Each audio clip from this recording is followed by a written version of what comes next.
Olá, gente! Tudo bem?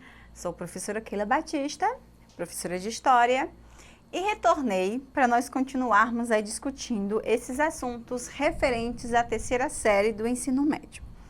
Na última aula, vocês tiveram acesso, né, a questões referentes às revoluções socialistas, né? Principalmente aí vocês viram questões aí da União Soviética, né, do fim da União Soviética, dessa crise do socialismo. E hoje a gente vai discutir sobre uma revolução socialista também, né, que segue aí, que tem uma ligação muito próxima com a União Soviética, que é a Revolução na China, ok, pessoal? Então vamos lá. A Revolução Chinesa, né, acontece em 1949, essa Revolução Socialista, e aí a gente precisa entender um pouquinho o contexto histórico, né, os antecedentes aí desse processo. Até 1910, a gente tem aí a China numa submissão, né, aos interesses estrangeiros, principalmente aí interesses ingleses, né. E aí a gente tem também um aspecto histórico importante, que é a proclamação da República em 1911, né? A gente tem aí a queda da dinastia, né? Da dinastia Qing. Então a gente tem agora uma república, né? E a gente tem aí nesse evento a figura de Sun Yat-sen, né? Que ele vai aí fazer essa proclamação, né? Que funda então um partido chamado Kuomintang, né? Que aí, então é o Partido Nacionalista. E aí, dentro desse contexto, a gente tem a criação, em 1921, de um partido aí, né, comunista chinês, o conhecido PCC, criado aí a partir, né, de Mao Tse-tung. Ele cria, então, esse partido, né? E aí é interessante que dentro dessa história da China, a gente tem momentos aí onde esses partidos, eles têm um diálogo, né? Eles têm alianças, né? Então, até 1925, a gente tem aí a aliança entre o PCC, né, o Partido Comunista Chinês, e o Kuomintang, né, que aí é esse partido mais nacionalista. E aí a gente vai ver um pouquinho depois outros contextos, né, onde eles vão brigar, eles vão entrar em um conflito, na guerra civil, e alguns contextos também que eles se aproximam novamente, tá, pessoal? Com a morte, né, de Sun Yat-sen, né, a gente tem aí a ascensão de Chiang Kai-shek, né, que aí ele vai declarar esse Partido Comunista ilegal, né? E aí, então, ele vai fazer essa perseguição a esses comunistas, né? Adeptos aí ao Mao Tse-tung, ok? Para entender, a gente tem alguns contextos, né? Pessoal, então, dentro desse contexto, dessa história do socialismo na China, a gente tem um evento muito importante, que é a Longa Marcha, que ela acontece no ano de 1934, né? Essa Longa Marcha foi uma marcha, como o nome diz, né? Onde esses participantes aí, liderados por Mao Tse-tung, eles percorreram aproximadamente de 10 a 12 mil quilômetros, né? É muita coisa, né? Então, assim, a gente tinha aí os participantes aí do partido, né? Soldados, a população rural, as pessoas que iam seguindo aí essa marcha, né? E essa marcha, ela é tida como um mito fundador, né, do socialismo na China. E a história diz que aproximadamente um terço das pessoas que saíram aí nessa longa marcha conseguiram aí então chegar ao final, né, quando o partido ele vai se fortalecer aí, quando Mao Tse-tung vai de fato aí para o poder, ok, pessoal? A gente tem com essa marcha, né, a fuga desses comunistas, né, e a tentativa de ampliar essas bases, né, de acordo com os lugares que eles iam passando, eles iam estabelecendo relações e ampliando aí essas bases. É interessante que a gente tem de 1937 a 1945 ou a guerra da China contra o Japão, né? E aí o que a gente tem? A gente tem a aliança novamente, né, entre os Kuomintang e o PCC, né, entre aí esses partidos. E aí o PCC, como tem essa base rural, ele é muito importante para a vitória, né, para a vitória e para expulsar de fato aí o Japão da China. Então, depois, o Mao Tse-tung, ele aproveita aí esse momento, tá, pessoal? A gente tem, então, aí essa guerra civil, né? o PCC, ele começa a ganhar, ele ganha aí essa guerra, né? E o Chiang Kai-shek, ele foge com seus seguidores para a Ilha Formosa. E lá, né, que depois vai ser o Taiwan. E lá ele funda, então, uma República Nacional Chinesa, né? A gente vai ter agora, na China, a República Popular Chinesa, e lá a gente vai ter a República Nacional Chinesa. Os dois governos, eles se autotitulam como o governo da China, né? Então a gente vai ter essa complicação, né? E aí depois de Mao Tse Tung no poder, ele vai fazer a nacionalização de indústrias, né? A reforma agrária.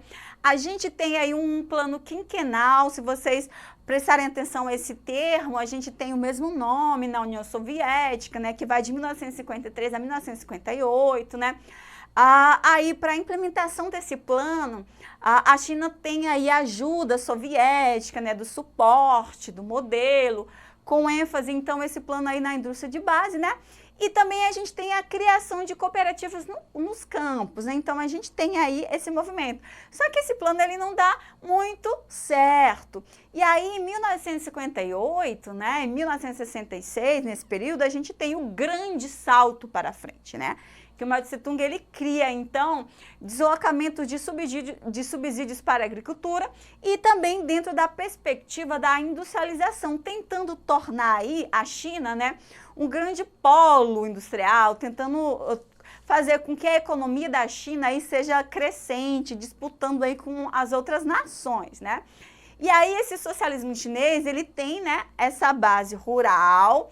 Interessante que em 1960 a China, ela rompe, né, com a União Soviética, que aí eles tinham aí essa ligação justamente por a União Soviética falar dessa junção entre o capitalismo e o socialismo, né? Então a China, ela acha que as questões precisam ser dentro da economia socialistas, né? Então tem esse rompimento, né?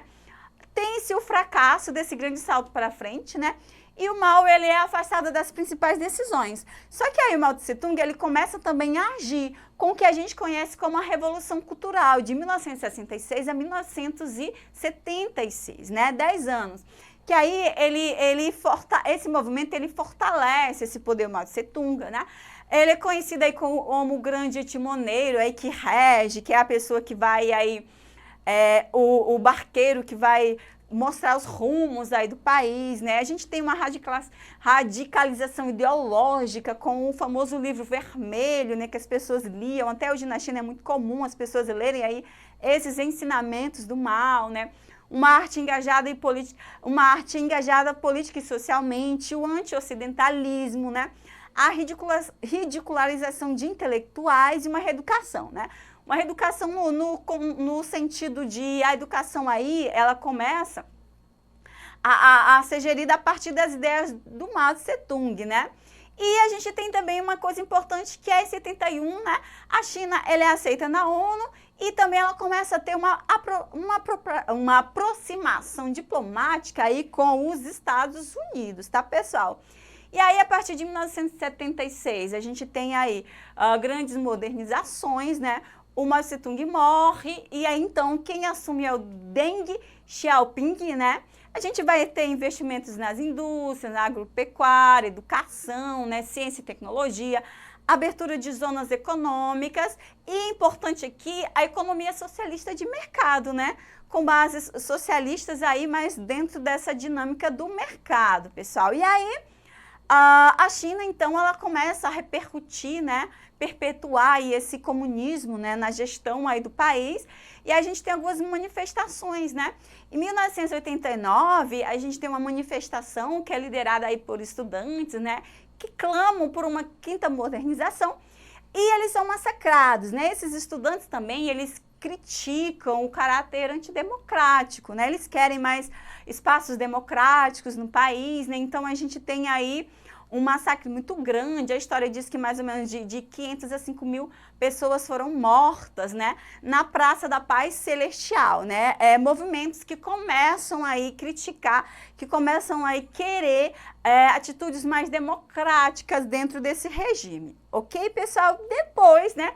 Aqui um quadrinho só para vocês compararem um pouco aí, né, com relação a esse socialismo na China.